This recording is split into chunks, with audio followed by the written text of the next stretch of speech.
izin Pak, saya Dara Pita Izani, saya dari mahasiswi Universitas Maritim Raja Ali Haji dari Fakultas Ilmu Sosial dan Ilmu Politik, program studi ilmu hukum. Di sini kami akan mewawancarai mengenai kecelakaan kapal yang terjadi. Saya boleh bertanya dengan Bapak siapa sebelumnya? Baik, terima kasih atas kesempatan dan waktunya. Saya Hari Priamodo, jabatan saat ini adalah Kepala Subbagian Tata Usaha Kantor KSOP Kelas 2 Tanjung Pinang. Namun saya ada tugas tambahan sebagai pejabat penyidik pegawai negeri sipil dan pejabat pemeriksaan kecelakaan kapal. Cukup? Terima kasih. Assalamualaikum warahmatullahi wabarakatuh. Shalom, Om Swastiastu, Namo Buddhaya, Salam Kebajikan. Perkenalkan, nama saya Dian Putri Patricia Lubis. Saya merupakan mahasiswi Universitas Maritim Raja Ali Haji, Fakultas Ilmu Sosial dan Ilmu Politik, Prodi Ilmu Hukum. Di sini saya bersama teman-teman saya. Yang pertama, Perkenalkan Pak, nama saya Rahma Abdul Jasman. Saya Dara Pita Izani. Saya dari Kapitra Dalasarang. Baik, terima kasih kepada teman-teman saya. Adapun tujuan kami berempat datang ke KSOP ini untuk mengetahui bagaimana peran penting KSOP dalam terjadinya kecelakaan kapal yang terjadi di laut. Oke, boleh.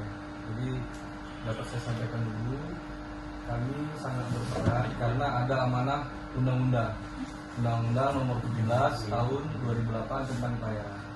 Karena di dalam peraturan atau undang-undang tersebut dituangkan salah satu poinnya di bab 19 itu terkait dengan kecelakaan kapal.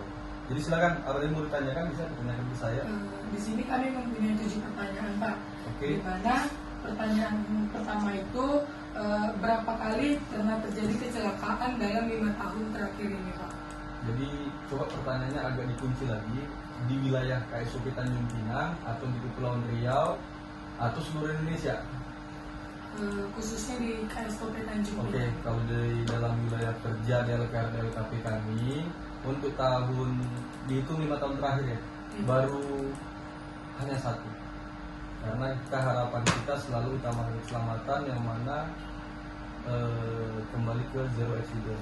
Jadi yang ada itu 1, saya jawab, itu pun sudah kami laporkan ke pusat tahun 2023, tepatnya di bulan Maret. Itu ada kapal motor armada jenisnya IAPS. Nah, itu. Jadi untuk data yang 5 tahun yang bisa kami sampaikan ada satu kapal yang terjadi. Gimana, cukup jelas? Cukup jelas. Lanjut. Pertanyaan kedua itu, apa saja faktor yang menyebabkan terjadinya kecelakaan kapal tersebut? Jadi kecelakaan kapal, jadi dapat saya tafsirkan dulu sesuai dengan definisinya terlebih dahulu. Jadi sesuai dengan pasal 245 Undang-Undang 17 tahun 2008 bahwa kecelakaan kapal merupakan kejadian yang dialami oleh kapal yang dapat mengancam keselamatan kapal dan atau jiwa manusia berupa kapal tenggelam, kapal terbakar, kapal tubrukan, dan kapal kandas. Jadi kalau kita kembali ke pertanyaannya, faktor yang menyebabkan terjadinya kecelakaan kapal tadi ya, jadi itu ada 2. Yang pertama itu faktor human, faktor manusia. Dalam hal ini adalah pekerja di atas kapal, baik nakoda maupun ABK. Dan kedua faktornya adalah alam. Tapi alam tidak bisa kita salahkan. Faktor utama itu adalah manusianya, pekerjanya. Jadi mungkin itu jawabannya singkat sepertinya, seperti saya jawab tadi. Pertanyaan yang ketiga, dalam hal ini siapa yang bertanggung jawab atas terjadinya kecelakaan kapal? Jadi setiap terjadinya kecelakaan kapal sesuai dengan pasal 249, setiap kecelakaan kapal yang terjadi di perairan, mau laut, mau danau, sungai, itu menjadi tanggung jawab nakoda. Jadi nakoda yang bertanggung jawab atas terjadinya kecelakaan kapal. Itu deh, sesuai dengan aturan undang-undang. Jadi jawabannya pasti, tidak ada lain daripada itu untuk tanggung jawab. Pertanyaan yang keempat, Pak. Bagaimana prosedur keselamatan penumpang terkait tanggung jawab yang diberikan apabila terjadi kecelakaan kapal, dan apakah ada pembayaran asuransi? Prosedurnya, jadi ini pertanyaannya sedikit ambigu, tapi sederhananya apabila ditafsirkan terkait terjadinya kecelakaan kapal, prosedurnya sesuai dengan SOP yang ada di kapal. Jadi setiap kapal ada standar operasional prosedur masing-masing. Jadi sebagai contoh, mungkin adik-adik pernah menggunakan fasilitas kapal, pernah menggunakan transportasi kapal kan untuk berpindah dari satu tempat ke satu tempat. Dapat dipastikan di situ ada tanda, isyarat atau petunjuk. Disitulah tertuang SOP. Nah, termasuk sebagai contoh yang paling mudah, di bawah tempat duduk atau kursi dari penumpang kapal itu ada life jacket. Nah, jadi nanti saat terjadi kecelakaan, pihak kapal, nakoda dan awak kapal akan menyampaikan. Namun terkadang masyarakat sebagai pengguna itu pada saat terjadi kecelakaan kapal, mereka pasti tidak akan memenuhi sesuai dengan SOP, dengan kondisi yang kalut, kondisi labil, sehingga mereka mengabaikan. Itu sebagai contoh. Tapi sederhananya jika terjadi kecelakaan, dikunci lagi, jika terjadi kecelakaan maka ada SOP penanganan untuk kecelakaan kapal. Terus tambah lagi dengan asuransi ya. Nah, setiap orang yang melakukan perjalanan dengan menggunakan sarana transportasi laut di Tanjung Pinang khususnya, begitu mereka tolak ataupun kapal sandar, penumpang itu terlindungi oleh asuransi. Sebagai contoh, kemarin pernah terjadi musibah di saat Lebaran, kapal Evelyn, ya kan? Itu penumpang tercover oleh asuransi. Jadi data penumpang itu harus sesuai dengan data dan identitas setiap penumpang masing-masing. Gimana? Pasti cukup jelas? Pertanyaan yang kelima, bagaimana sistem kerja untuk meningkatkan keselamatan pelayaran? Sistem kerja yang pertama bagi operator, kan gitu. Operator kapal, jadi nakoda dan awak kapal harus memiliki kompetensi dulu yang pertama, sehingga pelayaran bisa aman. Terus nakoda ataupun awak kapal wajib menyampaikan kepada penumpang untuk peralatan penolong dari jika terjadi musibah. Terus setelah dari operator kapal, penumpang selaku pengguna transportasi harus mengetahui, melihat apa yang saya bilang tadi, prosedur kecelakaan kapal. Selanjutnya Pak, adapun pertanyaan yang keenam, bagaimana upaya KSOP untuk meningkatkan keselamatan pelayaran dalam menghindari terjadinya kecelakaan kapal? Upaya KSOP.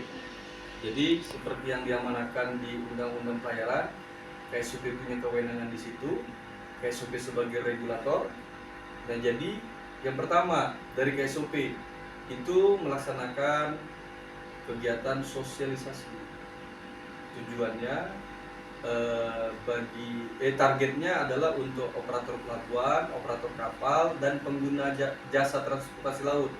Masyarakat disosialisasikan akan manfaat dan pentingnya keselamatan dalam berlayar. Itu yang pertama.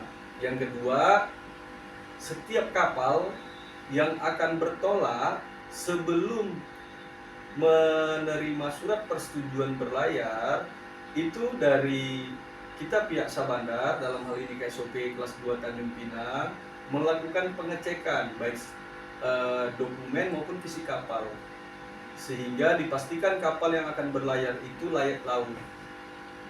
Nah itu, terus termasuk tadi penumpangnya, ada petugas kami di lapangan, seperti contoh di terminal apa ini? Sri Bintang Pura. Nah, di Terminal Sri Bintang Pura ada beberapa petugas dari kami yang melaksanakan cek awal dan cek akhir. Sebagai sederhananya berbicaranya seperti itu. Sehingga dipastikan jumlah penumpang itu tidak melebihi. Karena setiap kapal pasti ada kapasitasnya.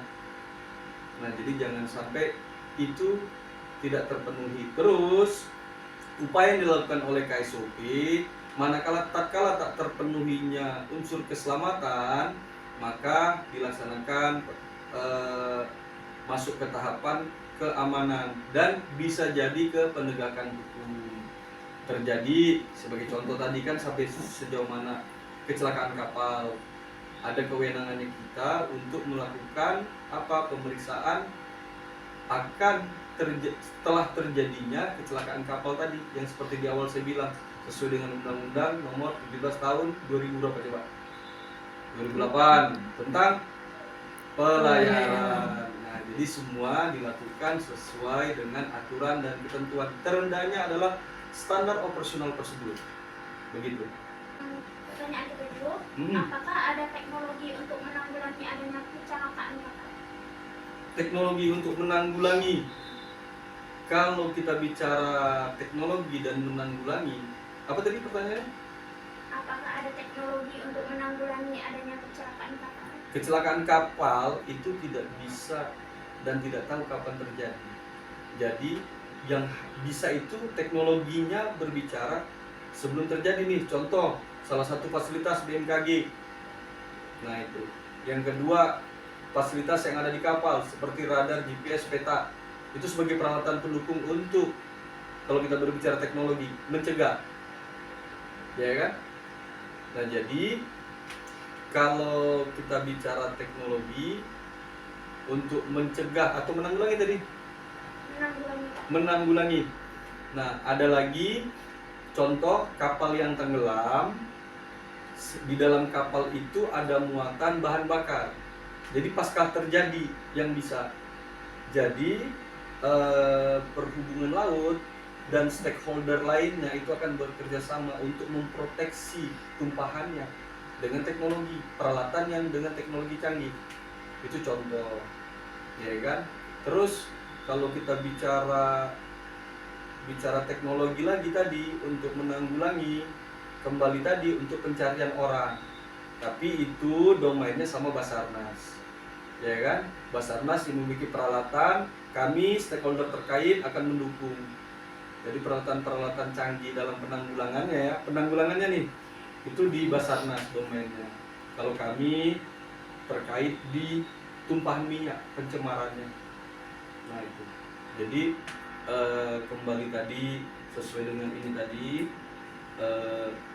himbauan kami sebagai regulator atau sederhananya sebagai instansi pemerintah yang diberikan kewenangan untuk keselamatan dan keamanan sesuai dengan amanah Undang-Undang 17 tahun 2008 tentang pelayaran, kami wajib menyampaikan kepada pengguna jasa untuk mematuhi peraturan yang ada, terendahnya SOP yang ada di kapal.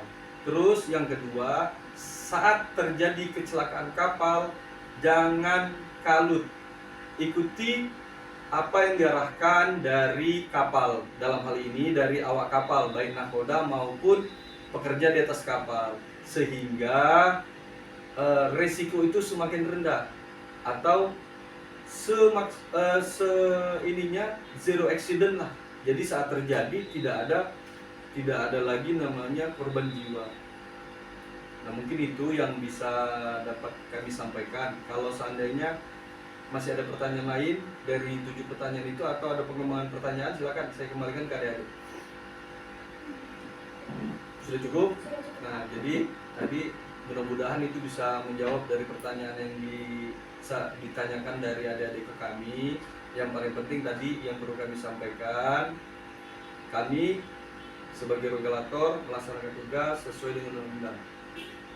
Ada tugas kami untuk mengingatkan sehingga terpenuhilah semua itu.